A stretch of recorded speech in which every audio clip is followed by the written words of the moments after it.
what to do.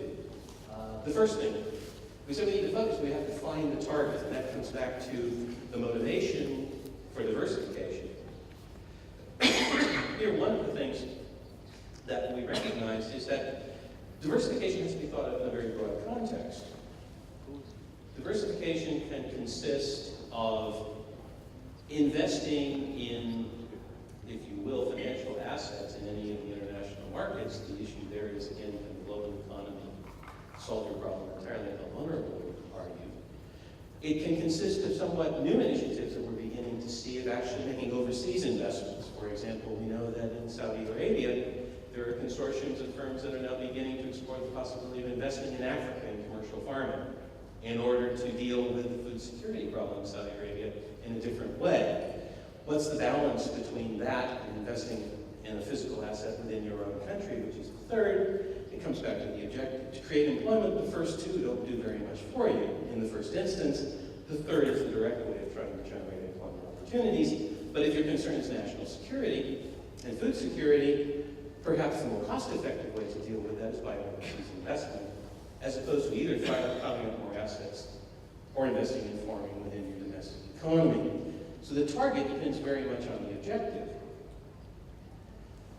Know what others are doing. We come back to the question that if everyone is trying to diversify, understanding what others are doing is important because it helps to guide your own strategic choices.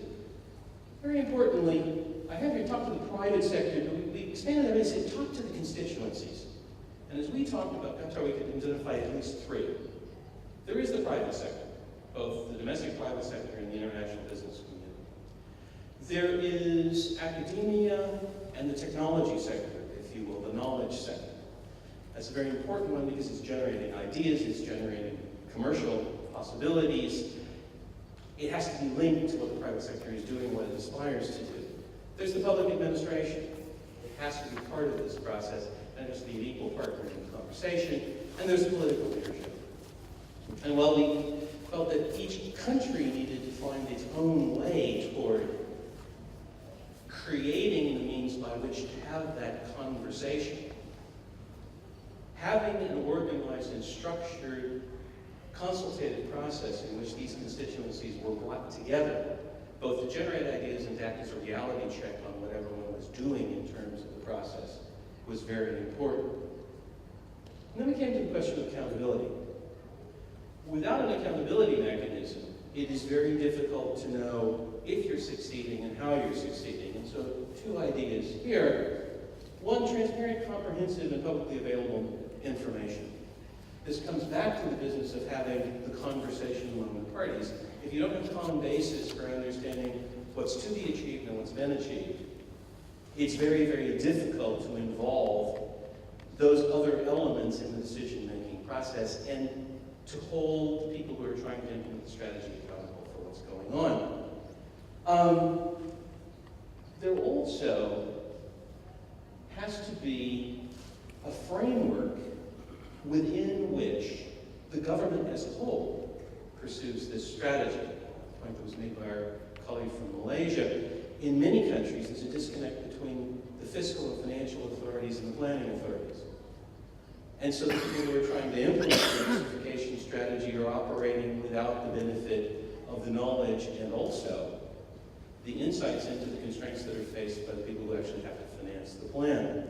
So having a coordinating mechanism in which some entity in government is accountable for the implementation of the program, and here reflecting on the experience of other countries at a very high level, perhaps at the level of head of government, it is difficult then to carry out all the various elements of the strategy that would be needed for diversification within the public administration, and certainly then to extend that to the conversation among the other interested parties. And then finally, there's an element which is, again, collaborative. It goes beyond the national borders, and that is the question of the broader collaboration among countries in the GCC. And here again, our concern was that it is possible to think of a GCC-wide diversification process. Certainly, we've talked in the last 2 days about the possibility of agreeing among the parties as to sharing certain lines of activities, creating, if you will, opportunities in different areas and different parts of the GCC, but it depends very much on how deeply you believe the integration process is actually going to carry itself out and be successful. So ex ante, it is hard to say whether or not one should bet on a deeper, broader, and more effective GCC experience, or whether one should act, in a sense, unilaterally as a country while trying to take aboard what it is that others are doing. But we felt, at least as a first step, what could be very useful would be to ask, for example, the GCC Secretariat to do a sound historical and political piece of what efforts other, well, in fact, all the GCC states have made. I say other because we were thinking from the entire perspective. What succeeded, what hasn't succeeded, as lessons learned for the GCC as it tries to move forward. And this, in a way, is also a bit of a test of asking, can you be effective in helping us with the regional integration effort? So that's where we stand. As you notice, I haven't given you one single product, service, or process, with the exception of deepening the relationship and expanding horizontally the relationships with the hydrocarbon sector. But we do feel that this is a process which goes beyond simply leveling the playing field and waiting to see what types of activities come forth. It's a process that requires an effective state, it requires coordination, it requires communication among the parties, including the private sector, and if you will, the academic and knowledge industry in the country. And ultimately, it requires a feedback mechanism which allows people to understand what is succeeding and to take the strong and difficult decision to stop doing things that aren't working very well.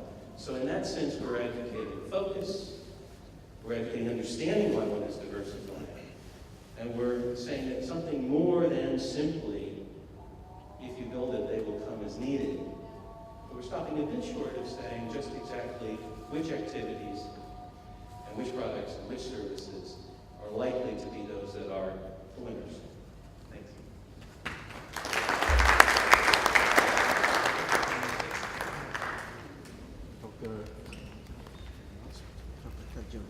Dr. Adnan. Assalamu alaikum. My name is Adnan Abu Dayr, and we'll be covering the role of ICT and innovations in enabling economic diversification. So we looked at this in two kinds of segments. The first one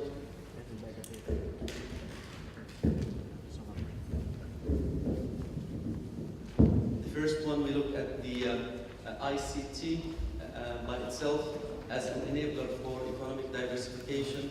Then we looked into innovations as really a driver for economic diversification. So these are big topics on their own. So we had to split our time in both directions. As you know, ICT is well recognized worldwide as a key enabler for economic development. So this is a fact that pretty much every country has accepted, and lots of countries has put strategies in place in order to realize ICT or to promote ICT as a key enabler for economic development. So the first question the main reason for that is really probably ICT is the biggest factor in improving or productivity and taking costs out of the business, as well as really improving processes as well, which will result in the same impact. So the first question we tried to answer: do we have in Qatar and the GCC the right ICT infrastructure that can be used to enable economic diversification? Of course, you can look at ICT in two venues as well. You can look at ICT as a sector, which means as a product. Can we create ICT-based products in terms of software,